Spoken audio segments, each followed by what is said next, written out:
सगळ्या सविस्तर घडामोडी आता बघायच्यात।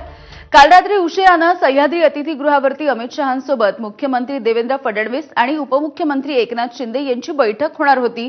मात्र काही कारणांमुळे ही बैठक झालेली नाहीये।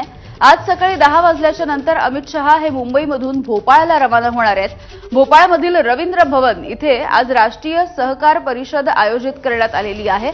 या कार्यक्रमासाठी अमित शहा दुपारी 2 वाजता भोपाळच्या कार्यक्रमासाठी उपस्थित राहतील।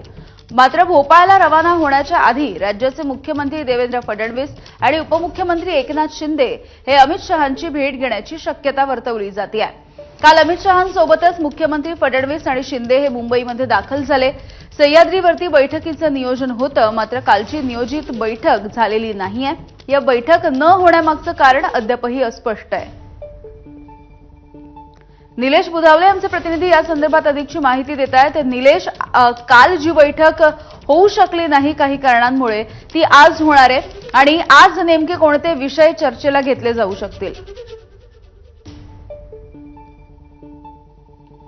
यामध्ये 2 दिवसीय महाराष्ट्रीय दौरा आटपून अमित शहा भोपाळच्या दिशेने 10 वाजता रवाना होतील। तत्पूर्वी महाराष्ट्राचे महत्त्वाचे 2 नेते आहेत, मुख्यमंत्री देवेंद्र फडणवीस आणि उपमुख्यमंत्री एकनाथ शिंदे हे कदाचित गृहमंत्र्यांच्या भेटीला येण्याची शक्यता आहे। खरं तर काल रात्री उशिरा 6:30 नंतर अमित शहा यांना आपला वेळ राखीव ठेवला होता आणि राज्यातील अनेक नेत्यांच्या भेटीगाठी होतील अशा पद्धतीची शक्यता वर्तवण्यात होती। यावर भाजपचे मुंबईचे अध्यक्ष आशिष शेलार यांना देखील शिक्कामोर्तब केलं होतं। त्यांना स्पष्टपणे म्हटलं होतं की राज्याचे मुख्यमंत्री आणि दोन्ही उपमुख्यमंत्री रात्री उशिरा गृहमंत्र्यांना भेटतील आणि राज्यातील विविध विषयांसंदर्भामध्ये चर्चा करतील।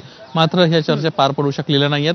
काल रात्री उशिरापर्यंत किंवा आज सकाळपर्यंत कोणीही महत्त्वाचा नेता केंद्रीय गृहमंत्र्यांना भेटायला आलेला नाहीये। मात्र अजूनही 10 वाजेपर्यंतची वेळ आहे आणि कदाचित या वेळेमध्ये मुख्यमंत्री देवेंद्र फडणवीस आणि उपमुख्यमंत्री एकनाथ शिंदे हे भेटीला येण्याची शक्यता आहे। मागच्या अनेक दिवसांपासून राज्यातील काही महत्त्वाचे विषय आहेत जे पेंडिंगमध्ये पडलेले आहेत, त्या संदर्भात चर्चा होणं अपेक्षित होतं। खास करून रायगडच्या पालकमंत्री पदाचा तिढा जो आहे तो अद्याप सुटलेला नाहीये।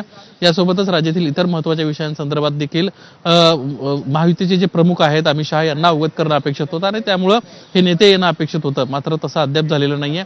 अजूनही 2 तासांचा वेळ आहे। कदाचित या वेळेमध्ये हे 2 नेते येतील आणि अमित शहांसोबत चर्चा करताना आपल्याला पाहायला मिळतील। यामिनी, अगदी धन्यवाद निलेश माहितीसाठी।